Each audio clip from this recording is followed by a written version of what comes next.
inside and check out the show.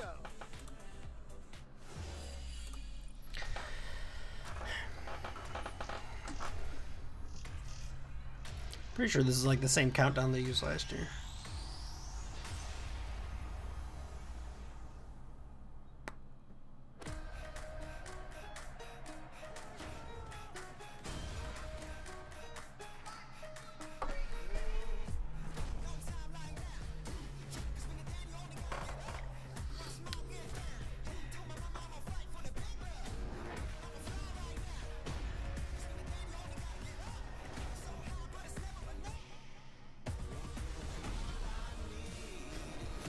Showing off Star Wars. Everybody loved that.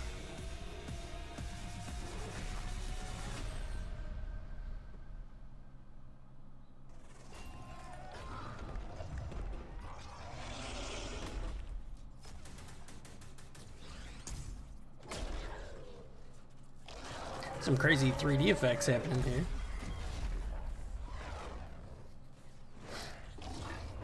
Oh, this is Anthem, right? This has got to be. Oh my gosh, how cool was that? So that was Anthem. We're going to talk about that a little bit later in the show. But welcome everybody to EA Play. I'm Andrea Renee, and while you might recognize me from the gaming community, I'm kind of a new face around here. So this year, EA wanted to change things up because they know that I'm both a gamer and a fan. So they invited me to come and host the show. And I think this year is going to be a lot of fun, you guys. I hope you're ready because we're about to kick the press conference off. But before we do that, EA Play is more than just the show you're about to watch. Right behind these doors, there is a fan fest outside, and it is huge this year. It's a full 3-day gaming festival where thousands of gamers can come and play games for free. Now, inside the theater here, there are hundreds of community members from all over the world who are going to be capturing, streaming, and getting their first impressions of the games that we're going to be showing off here today. But before we can get to that, we've got some reveals, of course. We're going to kick things off with a look at Battlefield 5 multiplayer. Now, I know Trevor Noah gave you the first look. Yeah, we can clap it up. Last month, but we've got some new stuff to show you today. Then we're going to move on to FIFA 19, and boy, do they have some big news, you guys. Any World Cup fans? You guys excited? Yeah, it's going to be awesome. Then we've got 2 new indie games to share, and then I'm going to come back towards the end of the show with some of my favorite developers to give you guys a nice, meaty look at Anthem. And of course, yeah, we got the woos for Anthem. I'm into it. You want to do this with me? Well, wouldn't it be fun, you guys, if I told you all the secrets at once, right? Give him a break. He needs to just enjoy the show. So without further ado, let's get things started. Okay.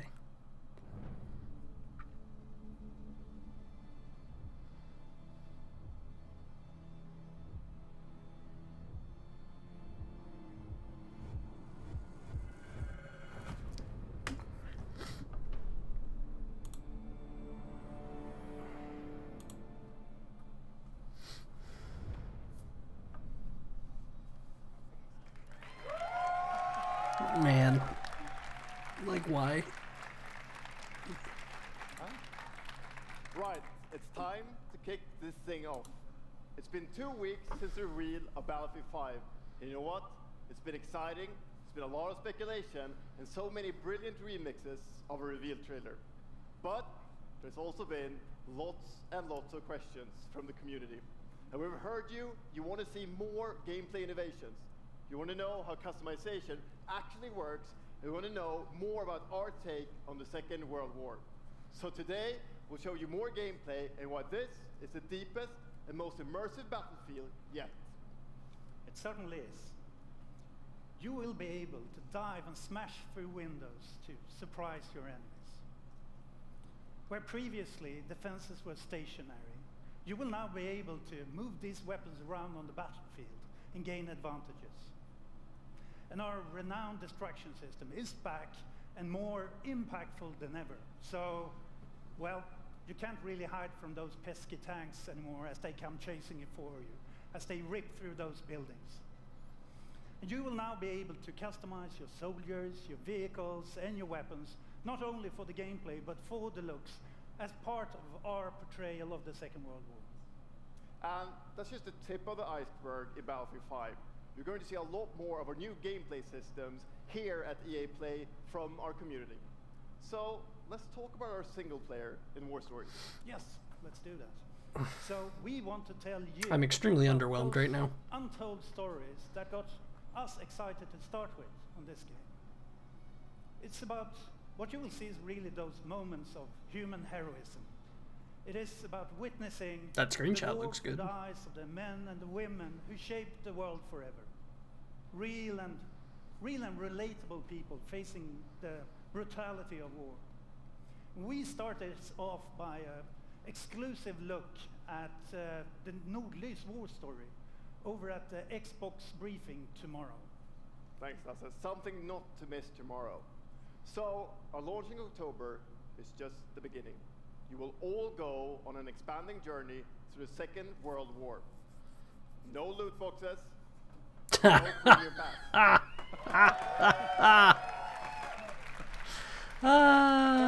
Let's get that out of the way We'll bring first. something new. And as part of that journey, after launch, you'll get That was something funny. I know a lot of you have been asking for. It's Royale.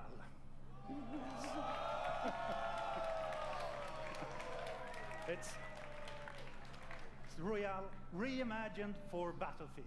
So we bring those pillars of Battlefield with destruction, team play, vehicles into this new experience.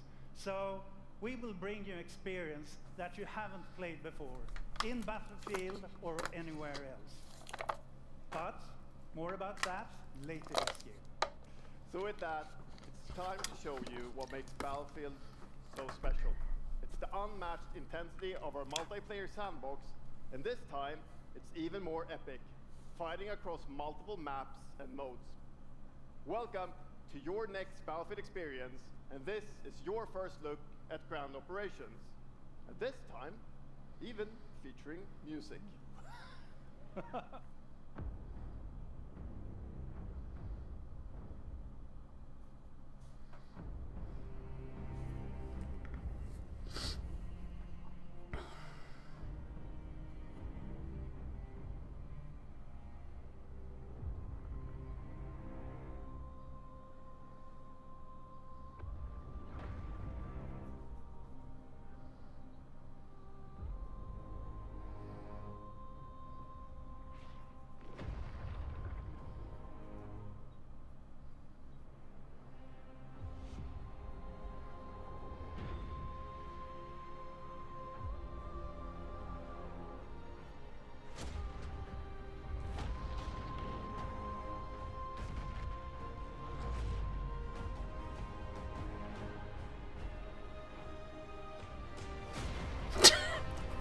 Yes, Andrew. I am ready. That's what I'm most looking forward to, this E3.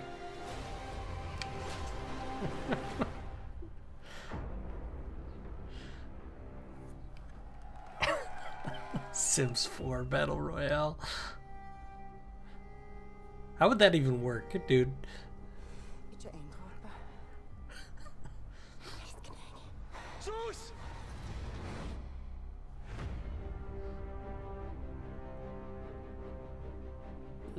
Okay.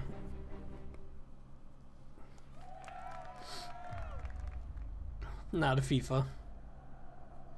Quando eu era criança, sempre sonhei em Isn't this like the exact same trailer they showed last year? É preciso determinação e vontade de vencer. Até mesmo nos momentos mais difíceis, tu tens de continuar a acreditar. Esta é a tua oportunidade de te mostrares ao mundo. Tu és um campeão.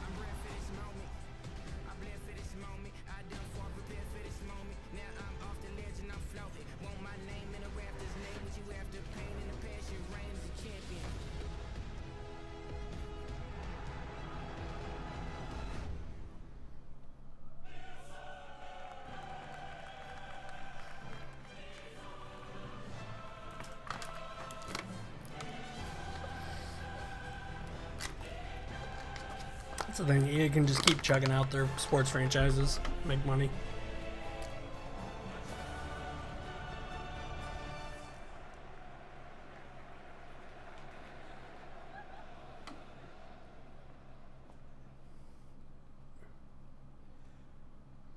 That's the UEFA Champions League, the pinnacle of club football, where the world's best clubs compete and icons of the game like Gerrard and Cruyff cemented their legacies. The world's biggest league joins the world's game. And a special thanks to the legendary Hans Zimmer and LA's own Vince Staples for collaborating with us on the trailer. And I really love the trailer because it captures our epic vision for how the Champions League comes to life in FIFA 19. And Lena's going to tell you a little bit more about that.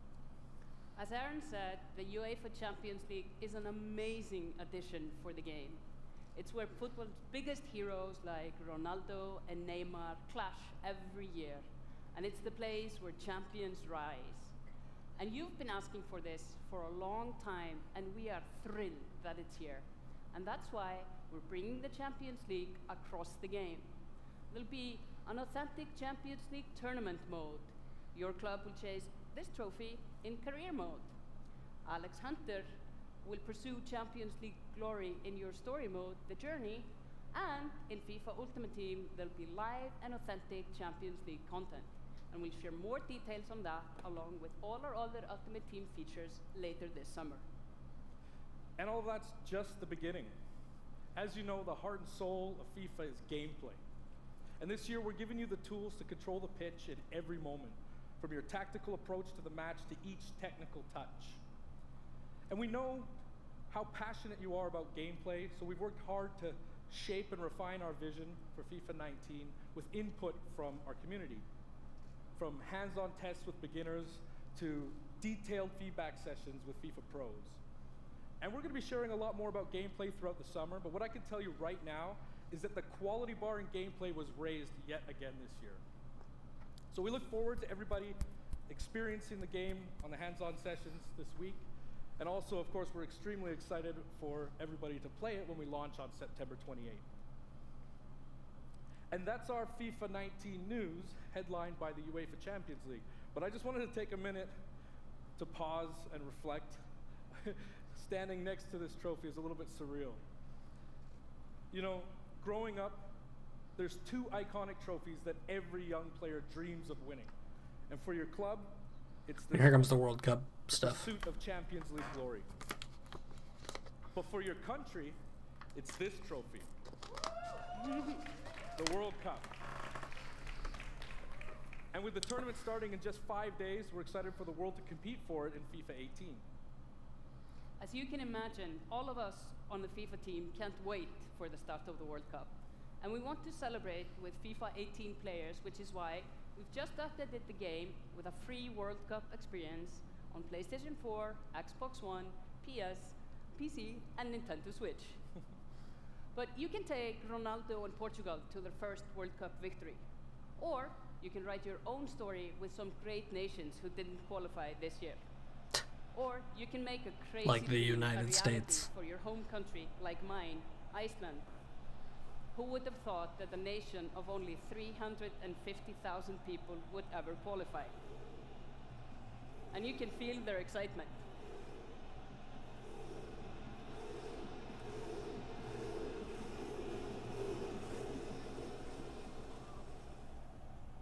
Apologies to any England fans in the room, that might still sting. And Lena isn't the only one who's excited. FIFA 18 players are loving the World Cup experience so far. But we don't want to stop there. We want to invite everyone to come and join the celebration.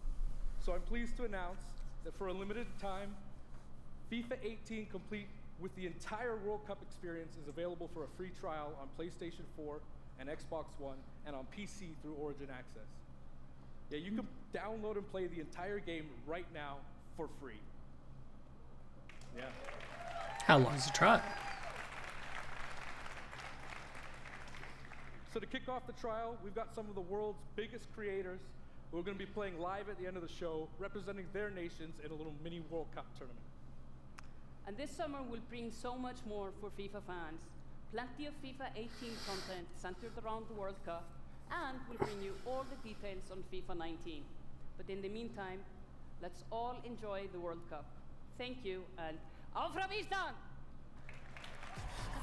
I have no idea what she just said.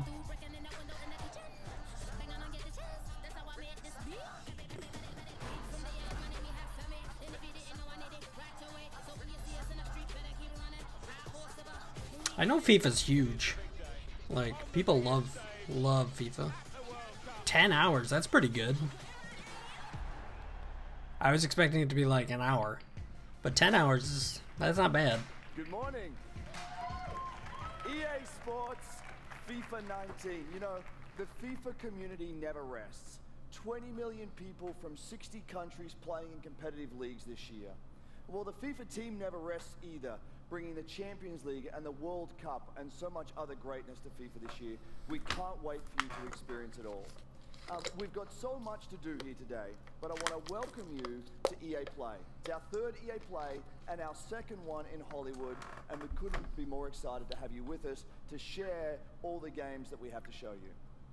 We've got lots to do, but before we move on, I'd like to share just a couple of things.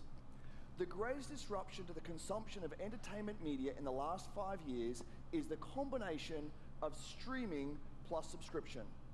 As consumers, watching movies, watching TV, listening to music, reading books has never been easier. And we believe that disruption is going to have a profound impact on our industry. I'm not sure if disruption is the right word I would use there. You will have seen that we announced a new team from Israel has joined Electronic Arts to help our investment to extend our thinking and extend our pioneering into this cloud gaming world. For many people, that's going to mean extending the experiences they already play on our partner platforms. For others, it's going to mean new games and new modalities of play across a whole variety of platforms. But for everyone, it's going to mean playing games anywhere, anytime. So this week, we've got a tech demo running. All of our games streaming in HD from the cloud to multiple devices that you'll be able to try out for yourselves. Now, it's not quite ready for full market prime time yet, but it is a promise of what we hope to bring you in the future. The second part of that, of course, is subscription.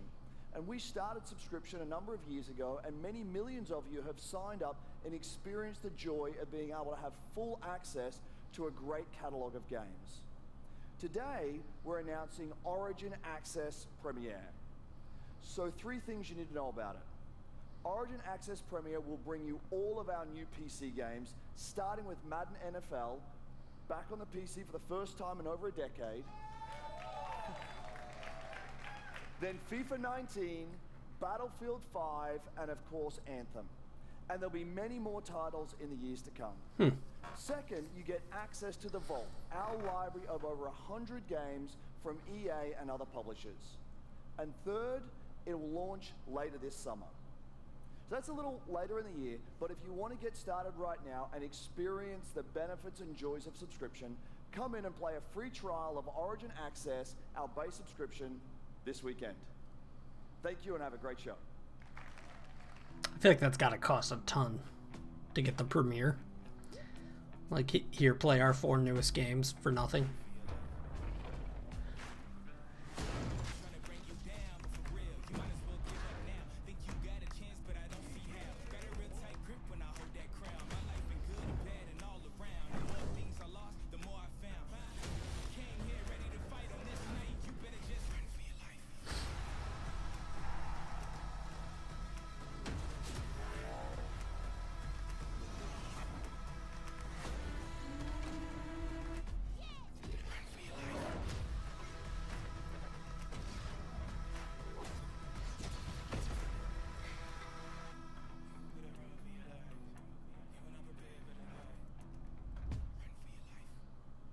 Yeah, no price point. Everybody.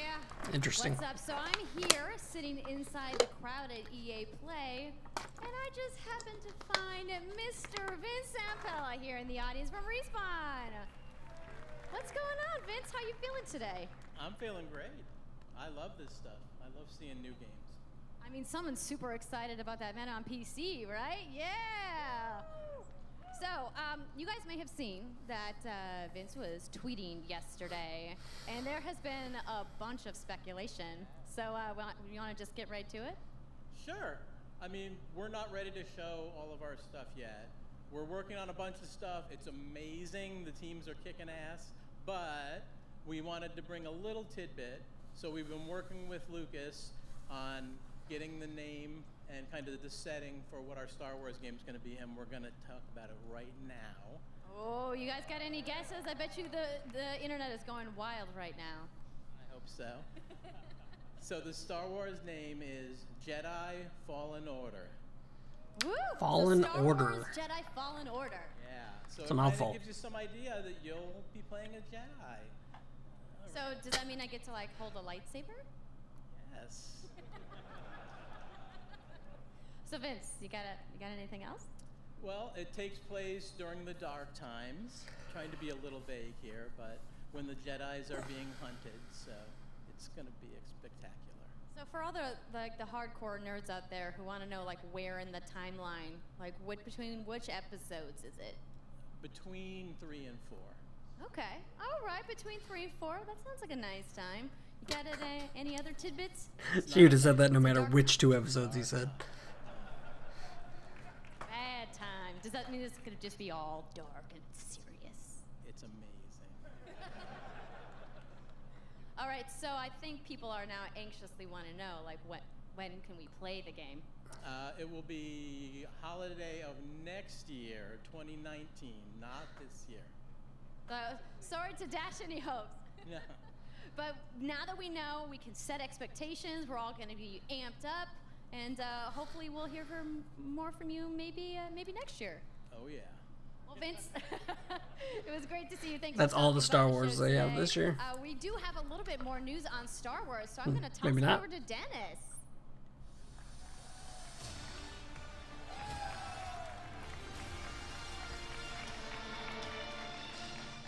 Hello there. My name is Dennis. I work at DICE in Stockholm on Star Wars Battlefront 2. I'm really happy and excited to be here today, so thank you so much for hanging out with me for a little bit. So we launched our game in November of last year, and clearly Everyone loved we didn't it. get it quite right.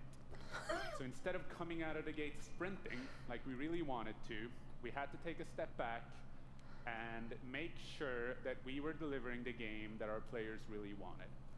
So we decided to completely overhaul our progression system and add a bunch of new character cosmetics for players to collect instead. So from there, we added a new hunt mode inspired by the original Battlefront games that I loved personally, starting with the Ewoks on Endor. And thank you. It turned out to be by far the most popular update of the game, and the team loved building Ewok Hunt. So as you might know, we're currently in our Han Solo season with content from the movie coming next week. It's headlined by the new planet Kessel, a really dangerous place. Yeah, of course. And it features the return of one of our favorite modes, Extraction. So looking forward a little bit, this summer we will be introducing a new squad system to the game. Those are some which good will allow likenesses you there, to though. Team up much easier and play with your friends. We're also adding a new starfighter mode focused around dogfighting with your hero ships. And looking ahead a little bit more, we will also be delivering a new large-scale multiplayer sandbox experience focused around capturing command posts. And I like how while this attacking guy's talking, and they're taking just out re-rolling the outposts. same trailers over and over and over That's not again. all. We know that you have been asking for new heroes, villains, and planets from a certain era that features a very iconic Star Wars conflict. So I'm excited to confirm that Battlefront 2 this year will be going deep into the Clone Wars.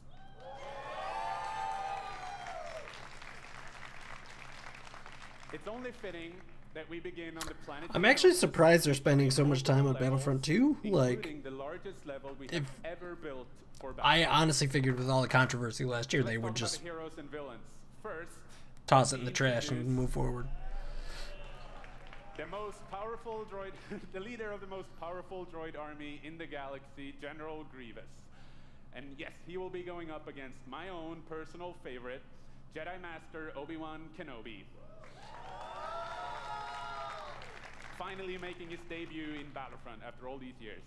So, but we're not done. That's not it. They will not come alone. Joining them is the Dark Lord and leader of the Separatist Alliance, Count Dooku, as well as someone to bring balance to the Force, Obi-Wan's unruly Padawan, Anakin Skywalker. It's interesting that they're not showing those models. Excited to be building all of these cool things. EA and DICE are committed to Battlefront. We had a rough start. Like, are they going to use Ewan McGregor and Hayden Christensen's models there? Thank you very much for playing the game, providing us with your feedback, talking to us. Together, we will make this the greatest game that we can possibly build. There would be no Battlefront without you. So thank you, may the Force be with you, and enjoy the rest of E3. Thanks. All right.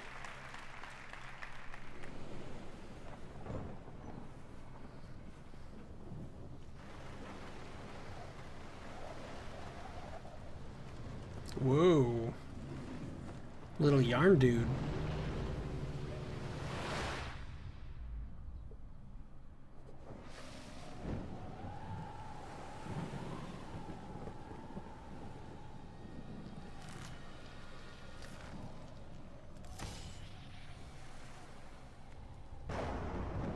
What the heck is this?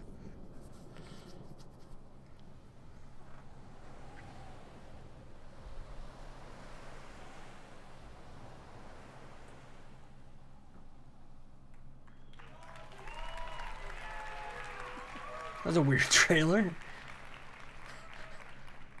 Hi, it's really good to see you.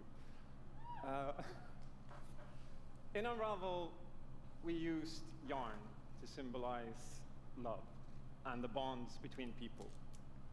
In our new game, we tear that bond up right at the start. You lose everything, including your spark. I didn't play this first game that he's talking about. When things are at their darkest, you find hope, and you form a new bond. Player 2. Your spark is rekindled, and it leads you off on an adventure. So welcome to Unravel 2.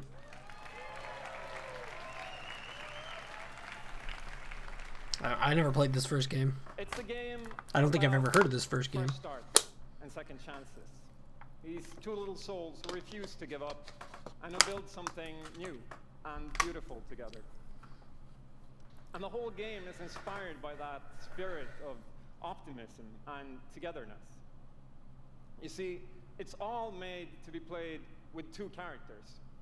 You can play it alone, or you can play it in co-op with a friend, but there's always two characters there, sharing one yarn and working together to get through this adventure. This game, it's quite different from the first. It's both friendlier and more challenging, but above all, it's a lot more playful. And we think it's a worthy successor. And I want to show it to you now, so I brought some help. So please welcome Michael to the stage. So a producer at Coldwood. And we're going to try to show you a little bit of what I'm talking about how you can play the game in co-op with yourself, essentially.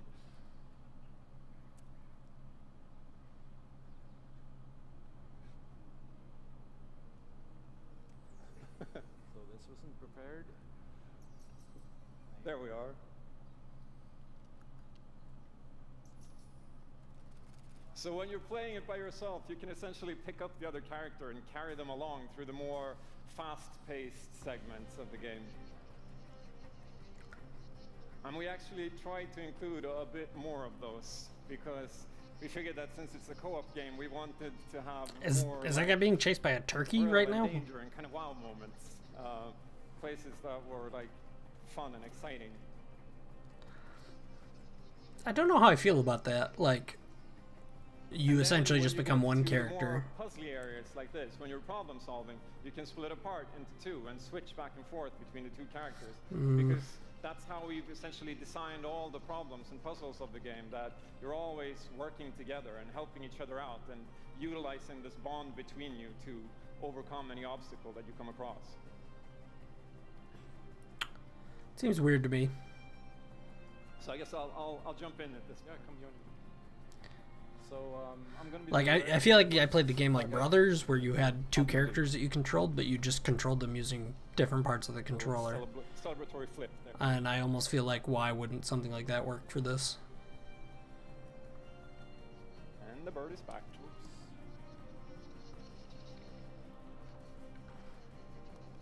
Okay, playing it safely now. Oops. I'll swing. All right.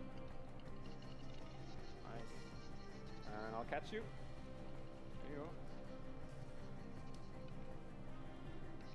Can I swing now? Okay. And that's fine. Like, EA put out a way out, you know, earlier, which was just, you know, had to be multiplayer.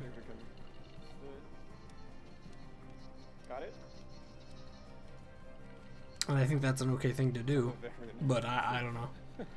I think only controlling one at a time, when other games before this have done a good job of simultaneously controlling two characters,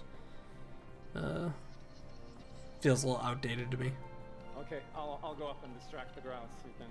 I'll sneak up here.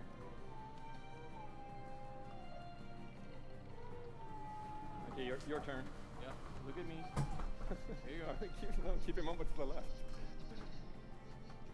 Now I'll go. All right. I'll pull you up. There you go.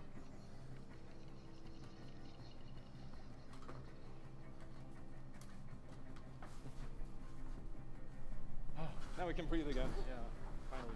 Or can we?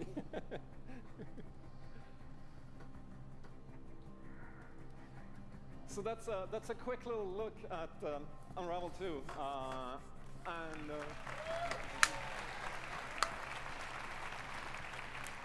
yeah, I really hope you like it. And before I go, I just want to send some love to the team back home, because working on this game has been a completely amazing team effort in so many levels, and everybody has worked so hard. So there's a bunch of us from Coldwood here, and thank you those, and thank you to everybody back home, and thank you.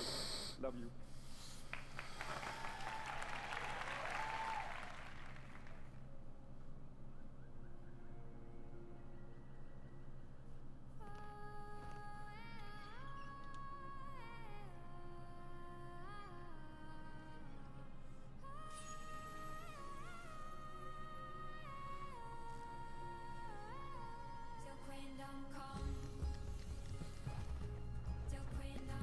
I like the song.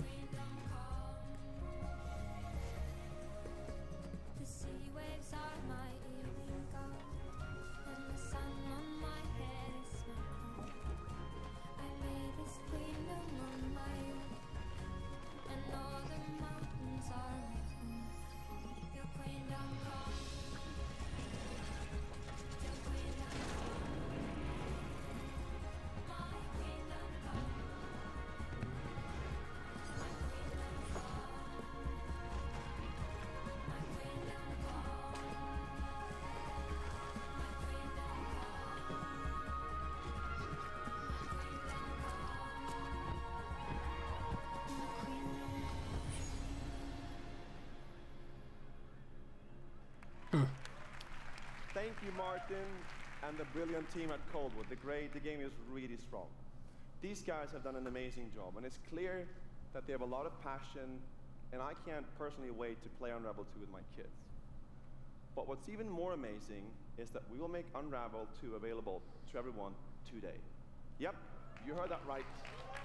You'll be able to take these two Yarnies on their next big adventure starting today. The game is finished, it's out. Nice. Shadow drop. So thank you, Martin, and thank you to the team at Coldwood. Back in 2015, we started on this journey with the original Unravel to seek out the most creative, independent developers and bring them into our EA Originals program. It's been our way of helping these creators bring their unique games to the world and to tell their stories. And last year, if you remember, Joseph Fares was up here on stage representing his team at Hazelight and The Way Out. And I think we all kind of remember that. We didn't invite him back because we were afraid of what he might say. Awards as well. I think I did. Anyhow, in March that game caught fire. It's innovative. It's Well, if you haven't seen him talk at the Game Awards, it was the funniest thing in the entire world. We saw over 2 million players in the first 2 weeks. And A Way Out is such a huge success that Joseph and his team are expanding and moving into a new studio. So stories like this drive our industry, and it's why we will continue to work with independent developers to help them realize their dreams. Which leads us to our next EA Originals title, from a little game studio in Berlin called Joe My Games. When I met this team and I saw the game, I was instantly drawn to how personal this story was. It's one that carries a very powerful and important message, and it's unlike anything we have ever done. So please welcome Connie Gepper to the stage from Joe My Games to tell you more about Sea of Solitude. Oh, I like that art. Thank you, Patrick. I still remember during the pitch how enthusiastic Patrick was, and that afterwards, like, our whole team, including me, were super excited. It actually feels a little bit the same right now. I'm pretty excited, maybe a little too excited.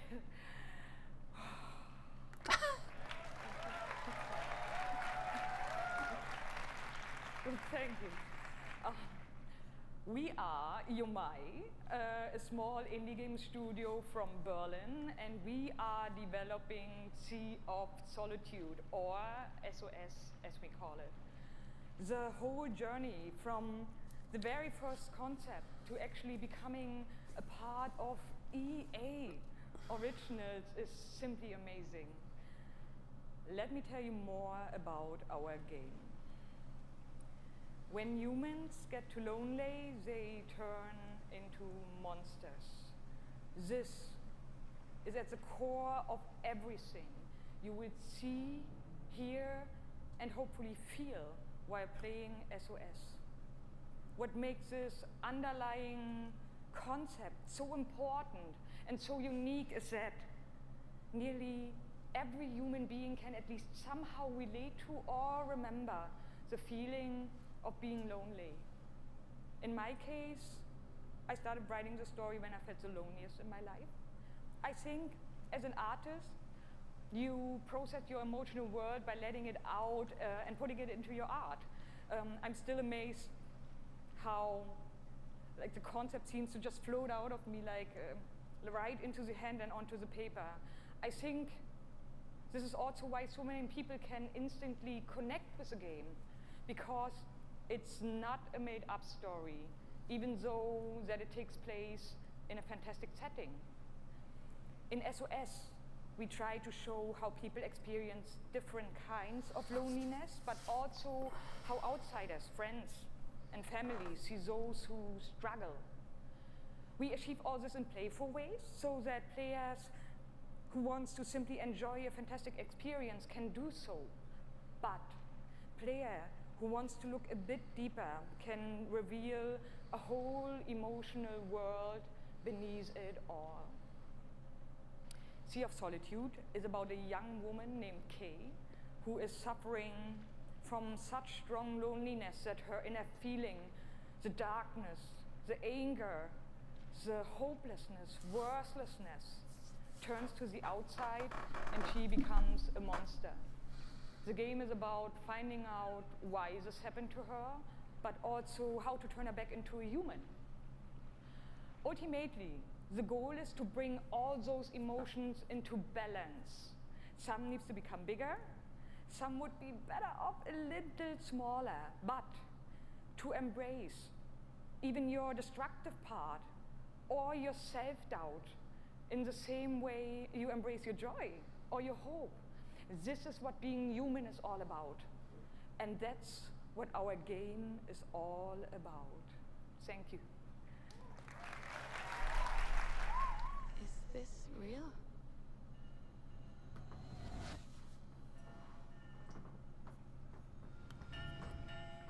This world that I live in is empty and cold.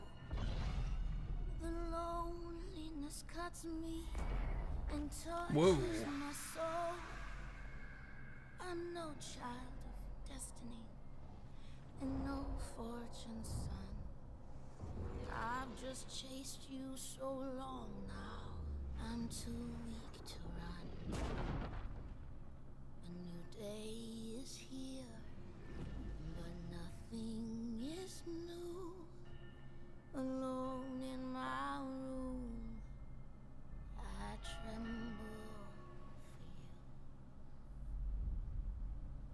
for you. Weird. Reminds me of like Limbo.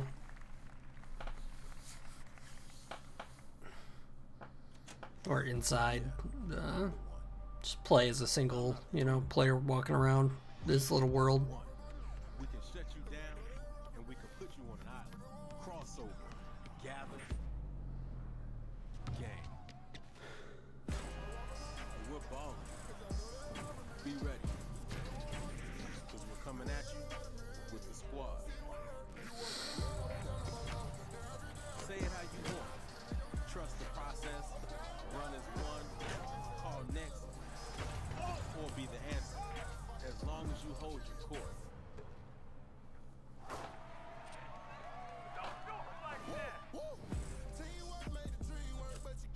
Just remember though, wherever you call home, whatever your fit, or however you ball, you on my court.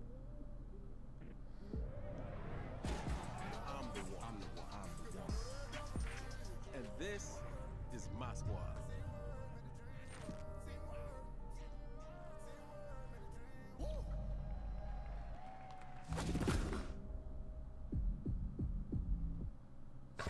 My name's Shay Kivlin, aka Young Kiv. I'm from Seattle, Washington. The only goal of mine is really to win the Mountain Belt. Kiv's been going after that belt since 2016. At some point, he's going to need to get out of this quarterfinal and claim a major.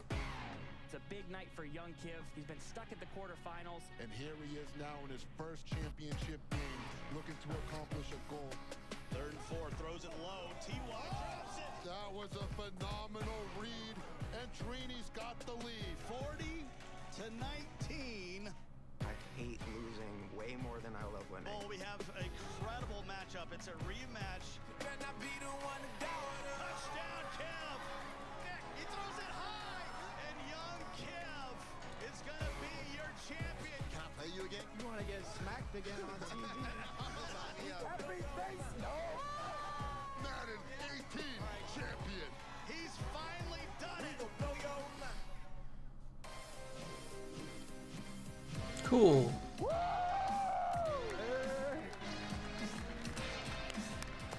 Juju. There you go, Andrew. Good. How you doing? Been good. You still recovering from that butt whooping? Wow, already starting. Okay. Hi, everybody. I'm Juju Smith-Schuster. I'm the Pittsburgh Steelers. As you guys can see, king of touchdown celebrations. That's pretty fire. I like that a lot. As you guys know, this is Young Kiv, Madden 18, Madden champion. Like, give it up for Young Kiv, y'all. Give it up.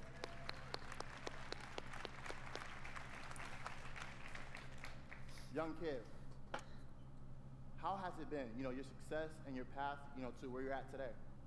It's I've always been a competitor. When I was in high school, I was playing baseball. I hurt my arm. So Bell must have said no. At first, I was really bad. I was getting blown out online, but I kept at it. I put more and more time into it. Eventually, I made my first tournament, but I had a big decision. It was the same time as my graduation. Wow. Okay. So the key to be the #1 player in Madden is to hurt your arm in baseball. That's number 1. Number 2, you said you had the decision to go to your graduation or go to the tournament. So, like, what did you do? I chased that money. I still got my diploma, but I chased that money. There you go. We're out here chasing money. That's awesome. Okay, now the past few years. These guys, how has it been for you? like, is this guy supposed to be likable? I'm not sure, because he's not coming across as likable. So many times. I made the final on TV and got blown out by all those losses. It made me gain a lot of mental toughness, and that's why I got this belt. That's awesome. That belt is so amazing. There's a lot of, bling on that belt for you.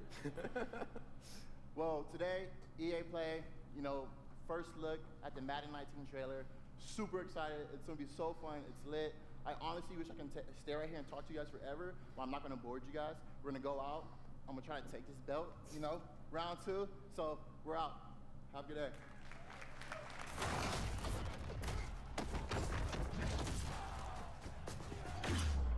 This is very awkward. Life to get to moments like these. To the very top of the mountain. You battle through the pain and failure. All just to get to this place where you've been told legends are born. You fall so you can rise. And you rise so that you can truly see that it was really never about reaching the end of the road at all, but about all the moments that got you here.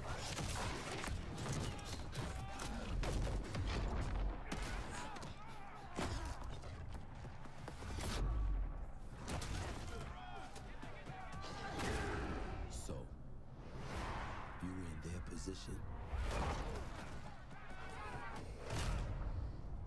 Would you let the moment define you? Or will you define the moment?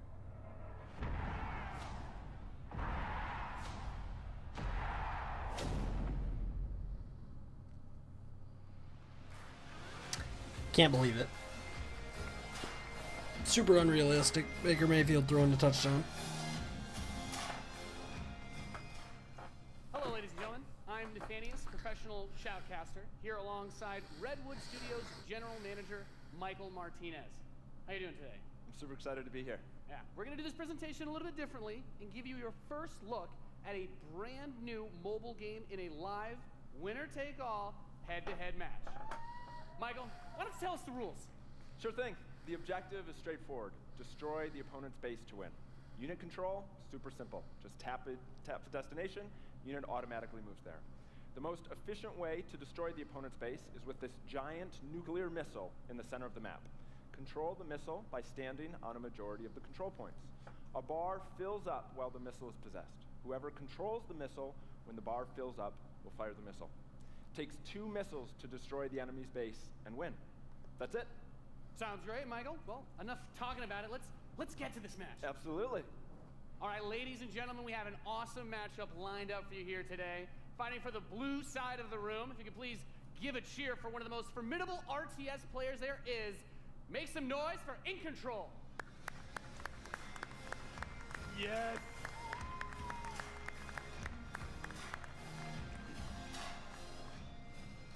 His opponent, fighting for the red side of the room, a competitive mobile gaming phenomenon. Please join me in welcoming to the stage Nick at Night.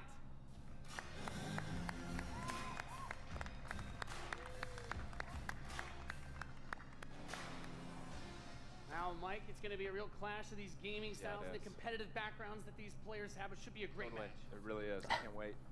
All right. Are the players ready? Let's get this thing going. Ready to go. I'm ready to go. Let's do it. All right. Let's kick this off. Nice little strategy game for those of you out there. It's a good genre. I'm very excited for this. The players are loading in. Awesome. It's a good genre. Deployed in the action begins like any strategy game. Economy will be the focus. We have a harvester to start things off. Nothing too crazy yet. Nothing too crazy. Now the infantry is going to come out to hold that top point. Both players, of course, trying to take that position. Nick at Night being able to reach it a little bit first in a strategy game. That flank position that In Control is going for on the top side, also very important as Nick at Night's forces have to circle around the center. Right. Let's see if he's able to create a 2-on-1. Is he able to get there? Looks like he's getting there. Here comes GDI with a Rhino. It's going to rip up those infantry. Yeah, going for the anti-infantry. And like any strategy game, the units that you're going to use when you deploy them will have a huge impact. Your micromanagement of your forces and protecting that economy as well. Yep. Nick at Night with some attack bikes in the top. There he is. And In Control placing the turret on the top right side to help cover that Rhino as attack bikes move towards the northwest position. We can see that the missile is beginning to ready.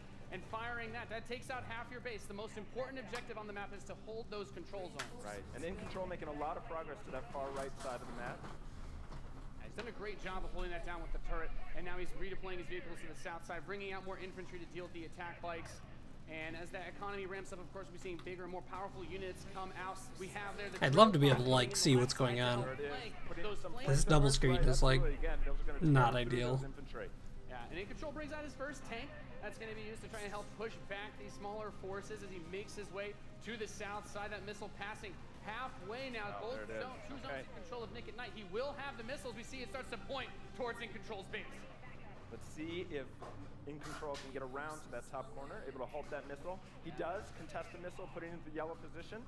Yeah, very important, of course. Blocking the pathing of those units is another big factor for this strategy. Holding those locations is so crucial as In Control begins to secure the northwest spot. Another tank's going to come out from Nick at Night to take it out, but now he's bringing out the Pitbull as well to help lock down that north position. This missile is very, very close to firing.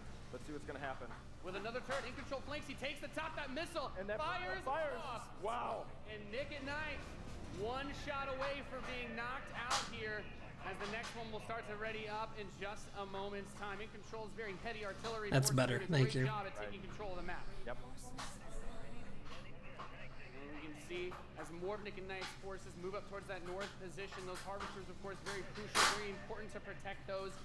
Man, it's crazy to me though that they're giving like the units are going to come out a bit more slowly as you get more of them 5+ minutes for gameplay on a mobile game. Nick at Night is trying to get in there, but I'm not sure how I feel about that. Like, blocking and just ripping through again those infantry. Literally, you know, it's just point. Yeah, bring in the flank. Of course, those flame guys do amazing damage to the infantry, help to clean that out. Meanwhile, 2 more tanks coming out from Nick at Night to try and secure those positions. It's a good genre, though. On the south side as well, deal with that tank, going for counters, trying to scout out and see what your opponent is doing and make the proper response is so important in strategy. Absolutely. Nick at Night cruising around, thinking about harassing those harvesters, coming around the far side for those rhinos. Looks like he's really pressing it. And we see that missile is starting to get close to firing with 3 zones in control for Nick and Night, looking to set things back the other way. In Control trying to rally his forces around. He doesn't want to engage with just 1 or 2 units. He wants to move all of them together, create a good flank position, and take over that south. And we're seeing the first mech unit from In Control. This is the Wolverine. Gonna rip, and this little watch out for this missile. And Nick and Knight's gonna fire that one off and settle for next missile is gonna end it. Next missile wins. The action. Will have control. The Wolverines, as you pointed out, for In Control coming out to try and deal with these forces. But Nick at Night's done a great job of getting map presence and now also harassing the economy of In Control. Yep. Wow. Okay, we've got our first mammoth tank on the board. If In Control can get this in position, he's going to do some serious damage. That missile just passed halfway ready. He's also bringing out his first air unit to deal with those. A lot going on here. It's got a lot of range, that big boy, and In Control just needs to hold this missile is nearly going to fire. It can be stolen at any point. Where is it going to go? Is he going to be able to get it off? He's got it back. There it is! He's going to take it. Defeating Nick at Night here 2-1. That was epic. Amazing. What a match. Thank you so much. That was awesome. Any thoughts, guys? I just came to make mammoth tanks, so I've done my job. Yeah. Absolutely. It was the greatest game I've ever played. Perfect. Yeah. Let's hear it for Nathanius, Nick at Night, and In Control. Ladies and gentlemen, what you just saw was the worldwide reveal of Command & Conquer Rivals. Rivals reimagines the real-time It's got a brand name experience for mobile. We're giving players complete, continuous control of their armies in quick, competitive head-to-head matches that are fueled by skill and strategy. I knew I recognized that name, Mammoth Tank. Coming to iOS and Android devices, but I'm excited to announce that Android players can play the pre-alpha today. So head to the Google Play Store, search Command & Conquer Rivals. The studio has been having an absolute blast playing this game. We can't wait for you to play. Please let us know what you think. Thank you.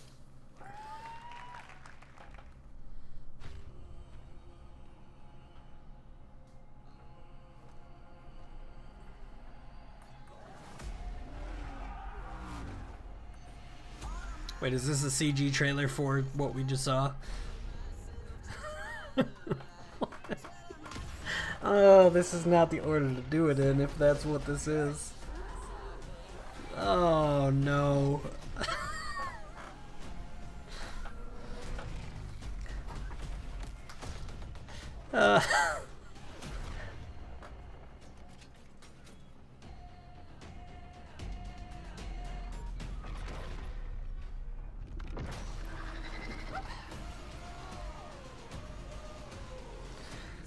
my gosh.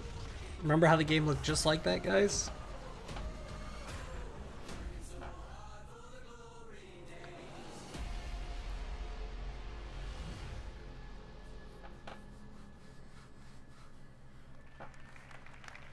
Command and conquer for a new generation.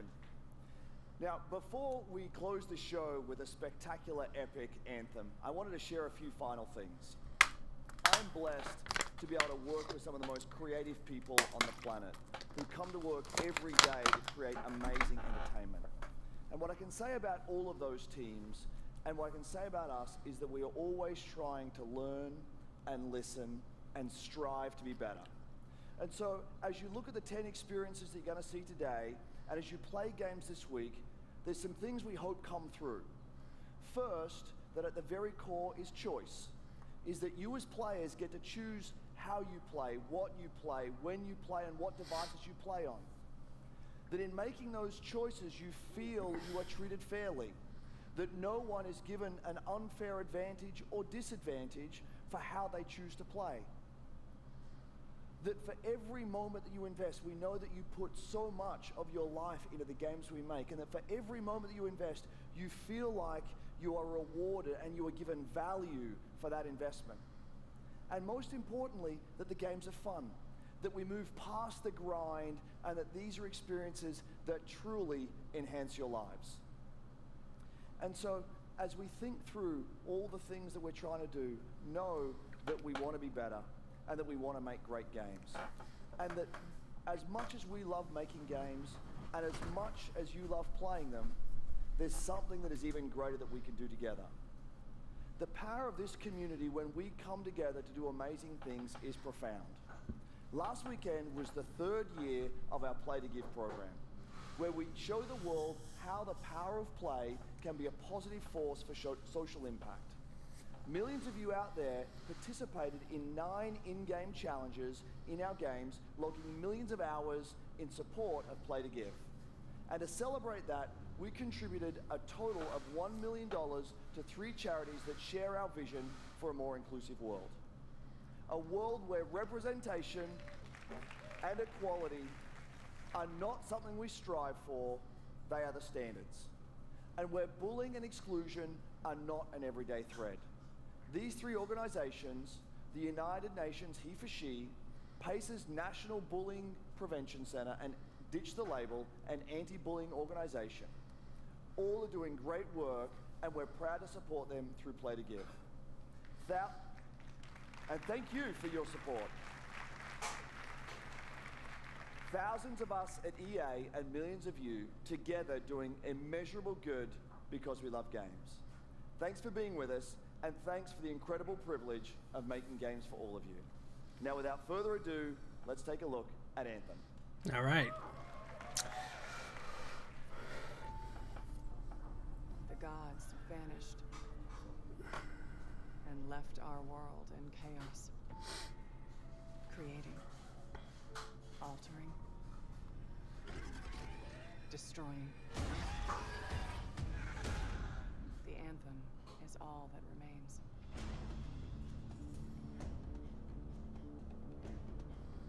There's a storm coming. These walls can't protect us forever.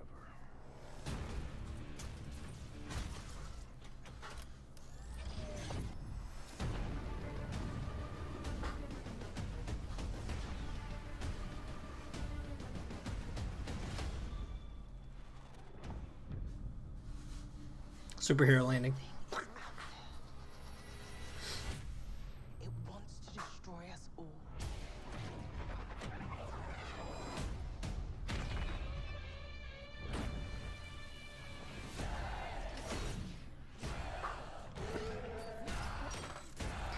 I think it's weird that they're showing like this trailer right now, honestly, when they showed like just non-stop gameplay last year.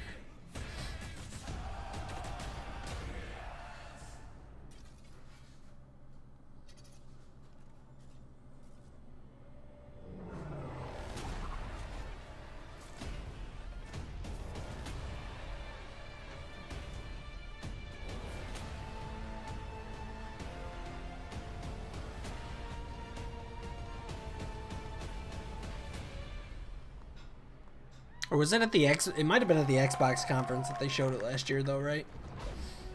So maybe they're just saving some for that. I think it was. I think they announced Anthem at the EA conference last year, and then were like, see it played in the Xbox conference. How cool was that trailer? You guys have seen it a couple times, and it's still cool every time I see it. So I know all of you, like me, have had tons of questions about Anthem since last year because we're all BioWare fans. So we're gonna do something a little bit different for the rest of the show, and we're gonna take a deep dive into Anthem. So I'm gonna bring out some members of the BioWare team to chat with us. Ladies and gentlemen, please give a warm welcome to Casey Hudson, Mark Dara, and Kathleen Roussard.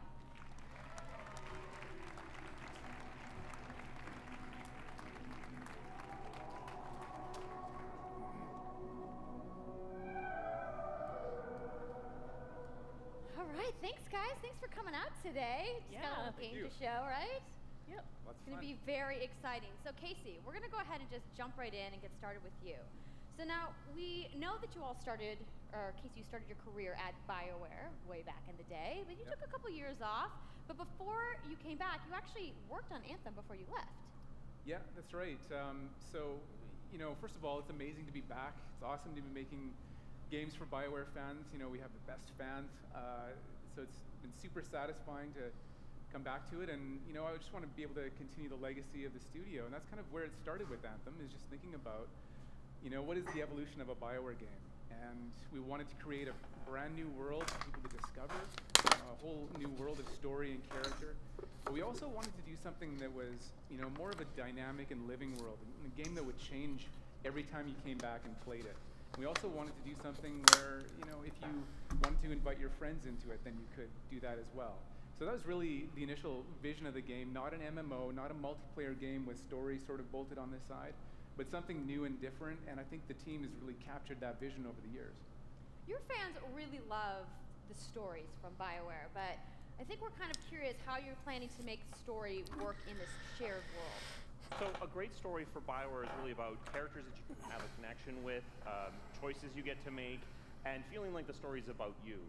In a lot of multiplayer games, those things get diluted because you're mixing multiplayer and storytelling into the same areas. Now you can build a solution to that, but you have to really build it into the core of the game. And that's what we've tried to do with Anthem. It's what we call our world, my story. So when you're out in the open world, the world is really dangerous and you're focused on your mission.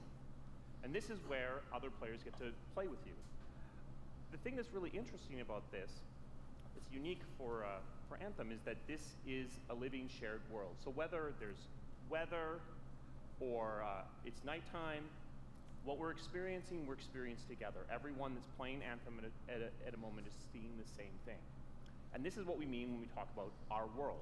It's a shared world that we all experience together. But then when I finish my mission, I come back to a base like Fort Tarsus.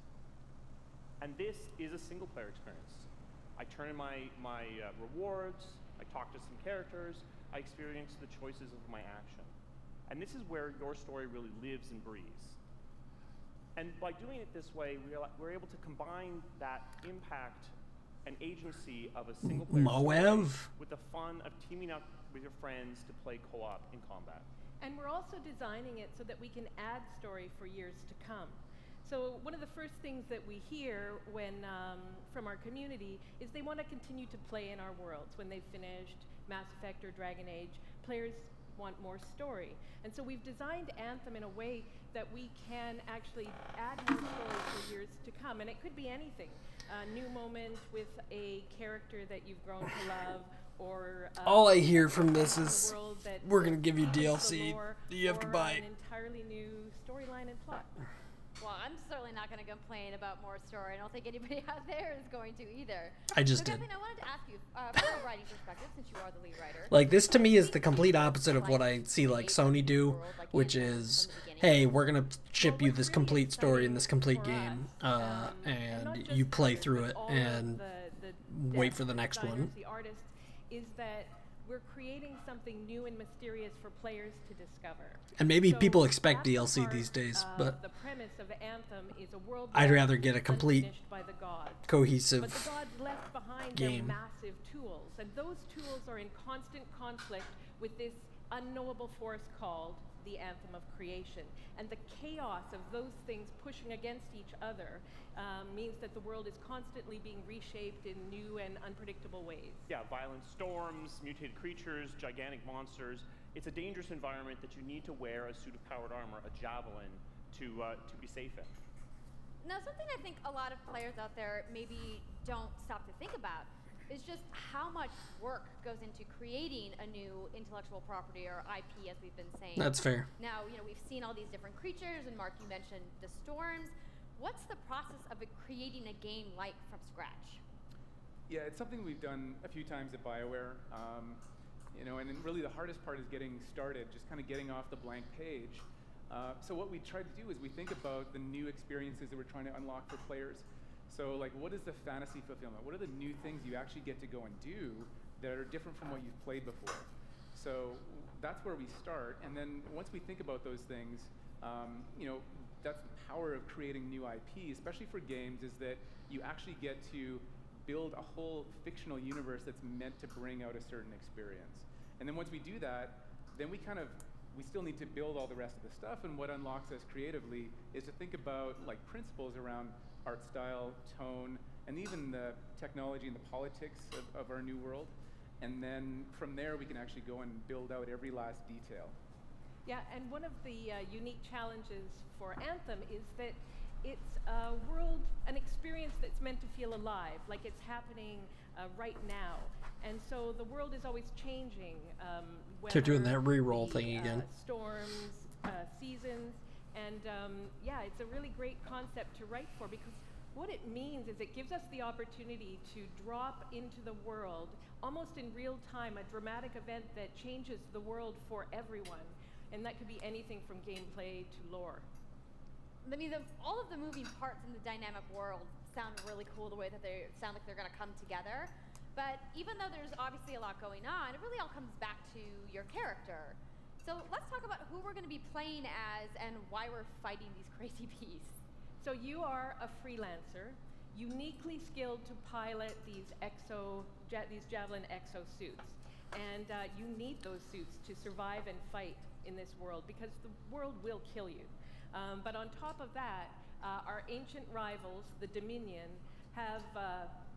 they've discovered a way, they think, to weaponize the Anthem of Creation, and so we need to stop them and protect the free people of Tarsus.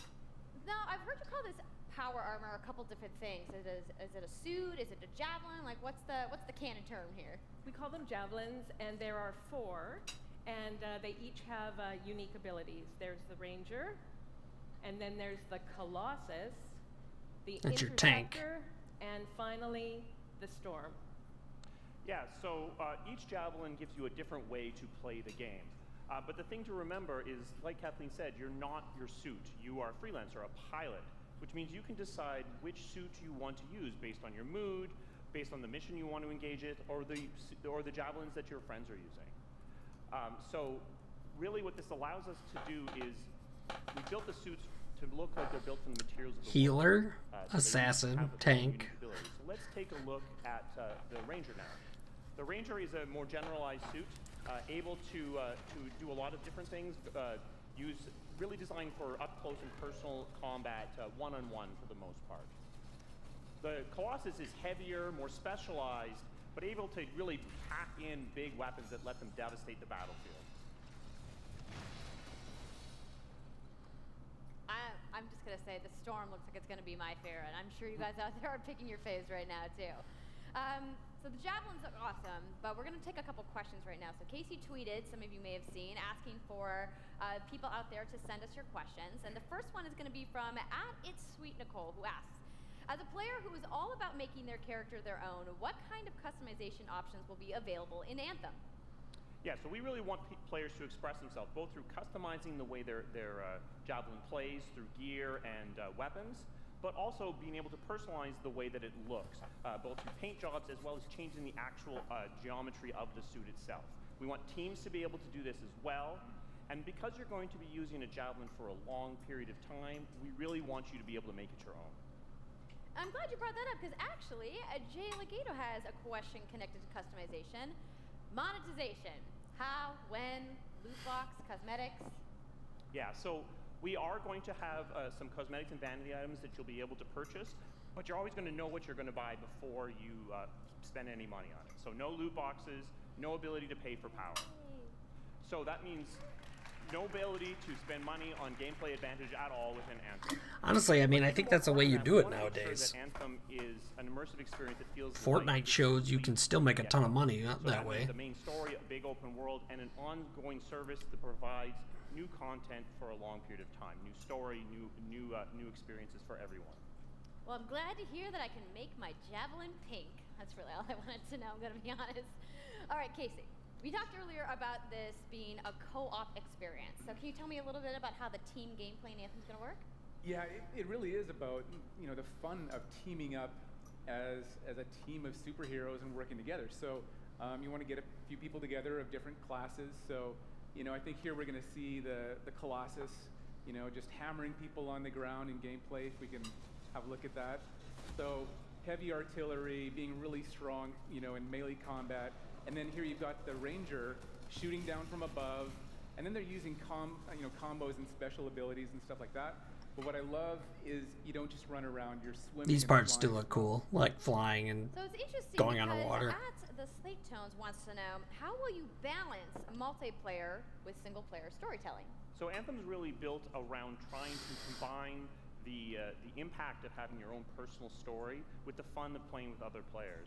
But we really want to make sure that that playing with other people feels like a choice. So for people that want to just experience the story, you're going to be able to do that. Now, going out into an open world like this by yourself is going to be a little bit more challenging than if the team of 4 people. And we've really tried to balance the co-op experience to be fun, even for people that don't normally engage in this kind of thing. So I really hope this game doesn't look like a single-player game to me, though. Okay, that's good to know. Like, they haven't revealed any story points that are like, man, this story's going to be amazing. A little bit more difficult. Well, I know you all are on the edges of your seats. How about we show a little gameplay? Yeah? You guys want that?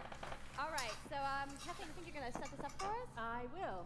So, you and your friends have decided to play a mission called Scars and Villainy. The Scars have put together an acid-based super weapon, so you got to take them out. So you start in the Strider, which is like a giant walker, and it's your forward base of operations. You have a conversation with your crew, Halleck, Faye, and Owen, and you'll hear Owen. He's going to talk us through the mission as we experience it here. And yeah, then you just get into your javelin suit and you head out with your friends. All right. Well, thank you so much, Mark, Casey, Kathleen, for talking to me about Anthem today.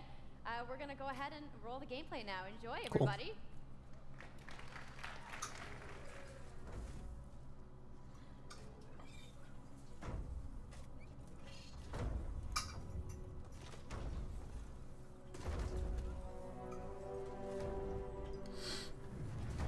Freelancer, time to get to work. Faye said these bastards made some kind of acid. They're using it as a weapon. So, find where they're making this garbage and shut it all down.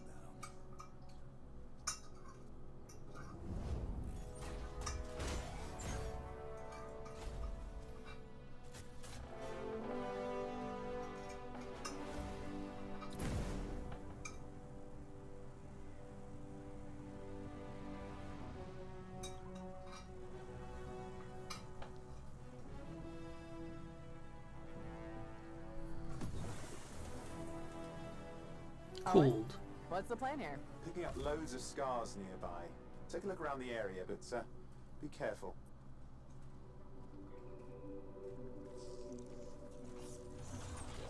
Could I just keep flying through there if I wanted to?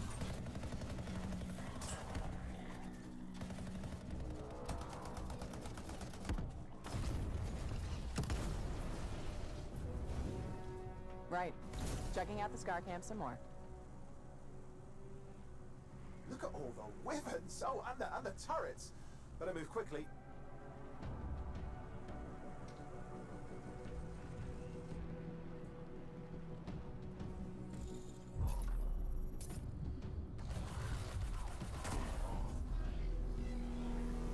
600, 600, 600, 600.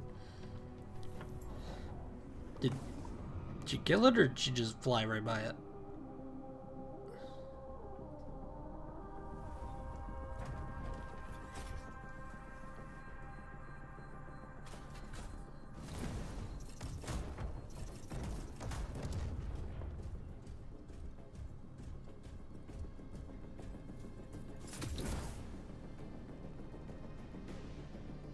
There's a shaker relic. Wait, something's odd. Get a closer look, would you? See those radiant pieces of energy? They're echoes from the Anthem of Creation. Loads of scars nearby. Be careful. Man, with the ability to just fly like that, I feel like this map has to be huge. That can be scary though, like, is it just big for the sake of being big with not much in between?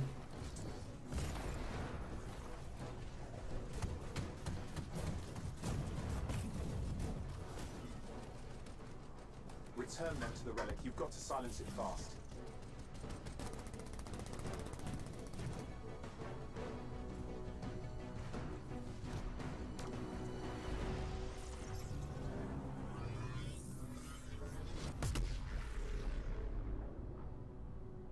It's gone silent. Disaster averted. Do you think we get a bonus for... Wait, something's happening. What the hell was that? I think that was whatever laid all the eggs around here. The sound came from below your position. The last time they did this trailer... Side, this definitely counts toward hazard pay. There's a trail of this acid gunk leading down. Follow it, and we should find the source. It was like... They had like friends talking to each other, not like story characters. This seems more like story people talking. But at the same time, it's like... I don't know.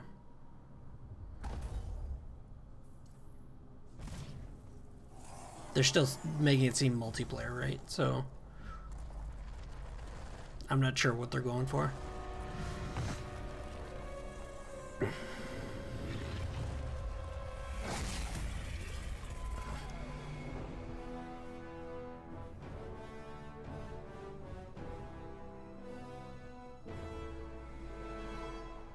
How cool was that? Yeah, it doesn't seem single player to me. Like, I don't think I would enjoy just playing that game by myself. Yep, and that was actually just a short version of the full demo that we brought here to LA. So if you want to come by the Anthem Theater here at EA Play, you can check out the game live.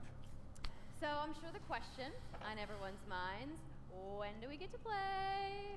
So Anthem comes out February 22nd, 2019 on Xbox One, PlayStation 4, and PC.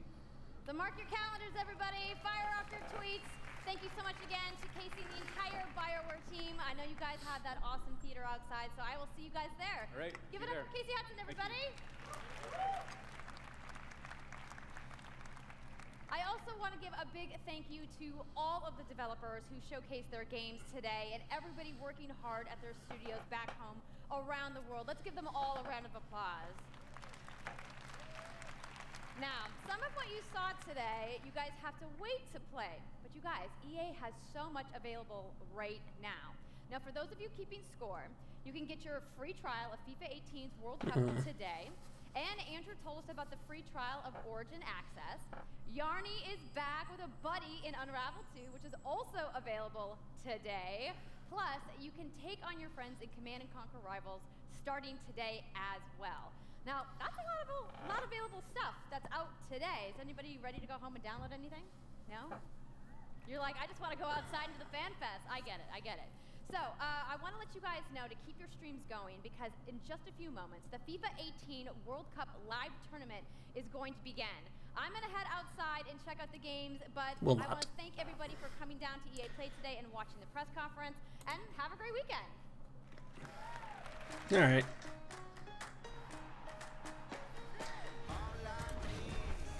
Once again, I wasn't expecting much from EA. I like that they showed Anthem.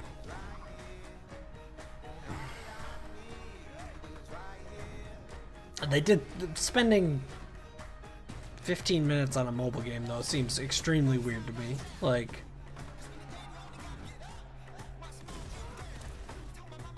am I wrong on that? Like, hey, we're Electronic Arts. Here's our mobile game demo. Granted, it is Command & Conquer, and they tried to play it up like a reveal. But I don't see how that's much different than anything else. Alright, I do not want to hear you guys talk.